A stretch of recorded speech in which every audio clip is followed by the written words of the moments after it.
안녕하세요. 저는 킹덤 프리칭 아카데미 원장 한재란 목사입니다. 혹시 여러분의 설교는 교인들로부터 이런 평을 듣고 있지는 않습니까? 들은 것은 많은데 남는 것은 별로 없다. 목사님이 도대체 뭘 말하려고 하는지 잘 모르겠다. 매주일 설교가 특징이 없이 서로 비슷비슷하다. 설교를 아무리 되새겨보려고 해도 요약이 잘 안 된다.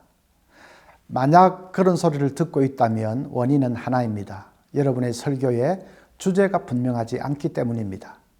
성경 본문에 담겨 있는 제일 중심되는 사상을 주제라고 합니다. 설교는 청중에게 그 주제를 전하는 것입니다. 주제를 청중의 뇌리 속에 깊이 각인시키는 것이 설교입니다. 예를 들면 고린도전서 4장 1절부터 5절까지의 주제는 우리는 그리스도의 좋은 일꾼이 되어야 한다라는 것입니다. 그 주제를 청중에게 깊이 각인시켜야 합니다. 그러기 위해서는 주제에 초점을 맞춘 대지들로 설교를 잘 조직해야 합니다. 첫째, 좋은 일꾼은 주님만 바라보고 일하는 사람이다. 둘째, 좋은 일꾼은 충성을 다해 일하는 사람이다. 셋째, 좋은 일꾼은 장차받을 상급을 사모하는 사람이다. 그렇게 세 가지 대지로 짤 수 있습니다. 이 대지들은 다 그리스도의 좋은 일꾼이 되어야 한다는 주제에 초점을 맞추고 있습니다. 그래서 설교 내내 주님만 바라보면 좋은 일꾼이 된다, 충성을 다하면 좋은 일꾼이 된다, 상급을 사모하고 일하면 좋은 일꾼이 된다 라고 하면서 좋은 일꾼을 강조합니다. 그렇게 30분을 설교하면 청중에게 우리는 그리스도의 좋은 일꾼이 되어야 한다 라는 주제가 깊이 각인이 되게 됩니다. 그러면 그 주제 한마디가 청중의 사고가 되게 됩니다. 그것이 청중의 사고가 되고 생각이 되고 신념이 됩니다. 그러면 삶이 변하게 됩니다. 여러분, 그것이 중요합니다. 설교는 청중의 삶의 변화를 지향하는 것 아닙니까? 설교는 단순히 청중에게 성경 지식을 주입하는 것이 아니라 청중의 삶이 변하게 하는 것입니다.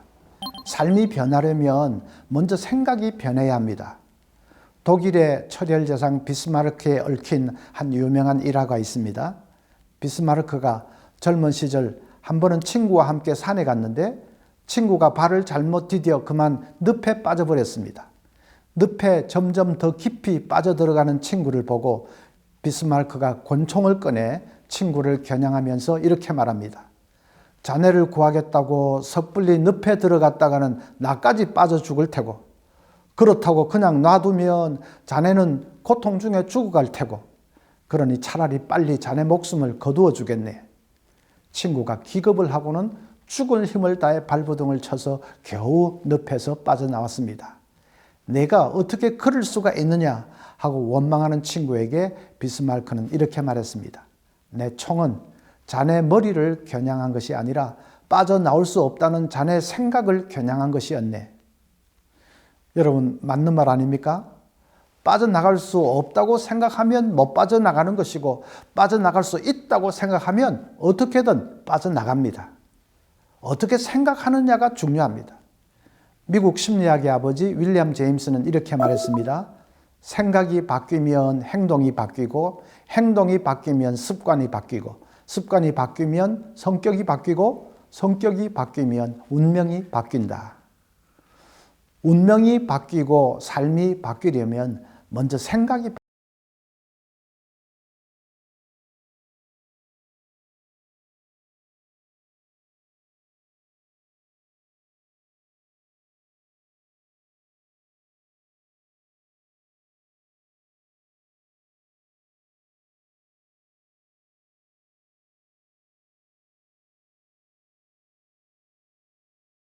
조금 전에 본 대로 설교를 잘 조직하는 것이 필요합니다.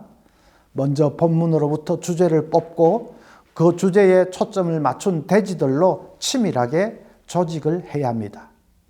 그것이 강해 설교인데 요즘 강해 설교를 잘못 오해하는 분들이 많아서 저는 좀 더 분명히 하기 위해서 주제 강해 설교라고 부릅니다.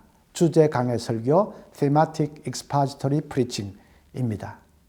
주제를 효과적으로 강력하게 전하기 위해서 정교하게 조직된 설교이기 때문에 주제 강해 설교라고 해야 합니다. 주제 강해 설교는 좌우의 날선 검과 같은 설교입니다. 청중의 혼과 영과 관절과 골수를 찔러 쪼개는 예리한 설교입니다. 만약 주제 강해 설교 형태를 따르지 않는다면 어떤 형태의 설교가 될까요? 대략 세 가지 형태가 될 수 있습니다. 첫째는 주해식 설교입니다.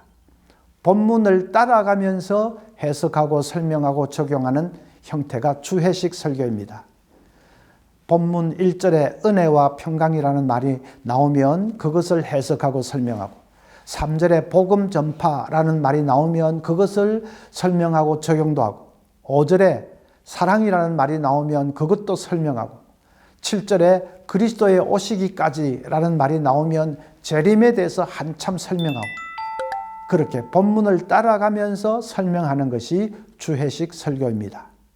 본문을 따라가면서 해석하고 적용하는 것을 강해 설교라고 생각하는 분들이 많은데 아닙니다. 그건 강해 설교가 아니라 주해식 설교입니다.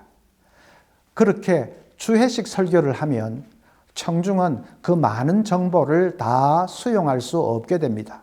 서로 연관성이 없는 파편적인 정보들이기 때문에 다 수용을 못합니다. 그래서 며칠만 지나면 무엇을 들었는지 기억할 수가 없게 됩니다.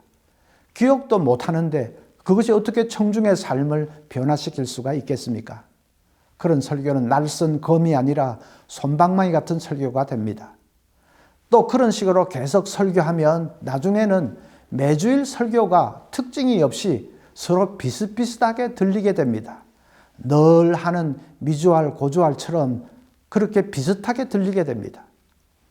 주해식 설교는 본문을 벗어나지 않는 장점은 있지만은 분명한 초점이 없이 산발된 지식만 나열하기 때문에 혼과 영과 관절과 골수를 찔러 쪼개는 능력 있는 메시지를 전하기에는 역부족이 됩니다.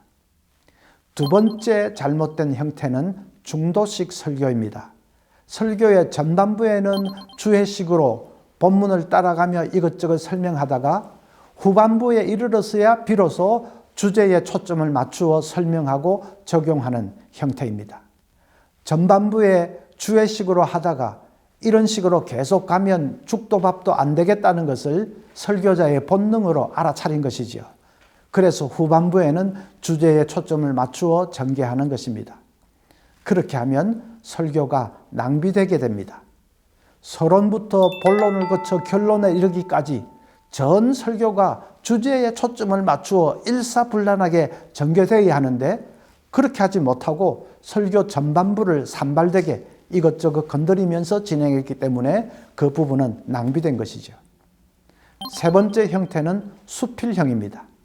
이것은 주제를 전하기는 하는데 방식이 잘못되었습니다. 주제를 전하기 위해 다른 성경을 끌어와서 설명도 하고 인용문도 가져오고 예화도 들고 설교자 자신의 생각도 곁들이기도 합니다. 설교자 자신의 생각의 흐름을 따라 자유자재로 설교를 전개해 갑니다. 수필을 써나가는 것과 일맥상통하기 때문에 수필형이라고 부릅니다. 수필형은 한마디로 전략이 없습니다. 주제를 청중에게 깊이 각인시키기 위해서는 치밀한 전략을 가지고 설교를 조직해야 하는데 그것이 없이 그냥 자신의 생각의 바다를 자유자재로 헤엄쳐 다닙니다. 흔히 이런 설교를 물 흐르듯이 한다고 선호하는 분들이 있습니다. 그건 잘못된 것입니다. 설교자는 물 흐르듯이 할지 모르지만은 듣는 청중은 도대체 무슨 소리를 하는지 알 수가 없게 됩니다. 10분만 지나면 다 졸고 있을 것입니다. 또 그런 설교를 원포인트 메시지라고 선호하는 사람들도 있습니다. 첫째, 둘째, 셋째 하는 대지가 없기 때문에 원포인트라는 것이지요. 원포인트는 원포인트지만 그것을 전하는 방식이 수필식으로 잘못되었기 때문에 그 원포인트가 청중에게 잘 각인되지 않는 것이 문제지요. 사실 원포인트는 제가 처음에 소개해드린 주제 강해 설교가 원포인트입니다. 그것은 첫째, 둘째, 셋째 하는 대지로 나누어져 있지만은 그 대지들이 일사불란하게 주제에 초점이 맞추어져 있고 주제 하나를 지향하고 있기 때문에 진정한 의미에서는 그런 형태가 원포인트입니다. 여러분, 주회식 설교나 중도형 설교나 수필형 설교를 하지 마시고 주제 강해 설교를 하셔야 합니다. 자, 그러면 주제 강해 설교를 위한 첫 단추, 주제를 어떻게 뽑는지부터 살펴보겠습니다.